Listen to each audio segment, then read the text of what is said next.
দেখো ভাই, দেব প্রত্যেকবার ইলেকশনে বলে এবারে যদি ঘাটাল সমস্যার সমাধান না করি আমি রাজনীতি ছেড়ে দেবো। আবার ইলেকশনে দাঁড়ায়, আবার ওখানকার লোকেরা ভোট দেয়। ওখানকার মানে মেদিনীপুরের ছেলে, ভালো ছেলে, কিন্তু এরকম ভালো ছেলে, নিকম্মা ভালো ছেলে কী হবে? আমার ছেলে সে কোনো কাজে নেই, কার চাপে সে রাজনীতি করছে? কেন বারে বারে দাঁড়িয়ে ঘাটালের লোককে ধোকা দিচ্ছে? ঘাটালের লোক এটুকু দাবি করতে পারে না যে ভাই তুমি আমার বাড়ির ছেলে, আমি বাড়ির থেকে বেরোলে কোমর জলে হাঁটতে হয়, মহিলাদের ভিজে বাচ্চাদের স্কুলে যেতে 6 মাস জলে থাকতে হয়, তোমার কোনো কাজ নেই? রিজাইন করে দেখাও একবার দম থাকলে। মেদিনীপুরের লোকের মেরুদণ্ড থাকে, তারা চামচাগিরি করে না। মেদিনীপুরের লোক এরকম হতে পারে না। দাদা, দেবকে কি ব্ল্যাকমেল করে রাজনীতিতে রাখা হচ্ছে? বিলকুল বয়কট করা? ব্ল্যাকমেল করে রাজনীতি করা হচ্ছে। এমনকি তাকে যে ডাকানো হয়েছিল গরু পাচারের টাকা বলে, টিএমসির লোকেরাই করেছে কনস্পিরেসি।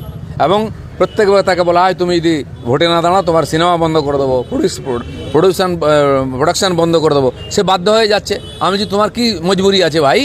মেদিনীপুরের লোক একবার মুড়ি খেয়ে পান্তা খেয়ে আর বেঁচে থাকে, মাথা নিচু করে না। ওই চোরেদের কাছে মাথা মতো করো না, দম থাকে বেরিয়ে এসো।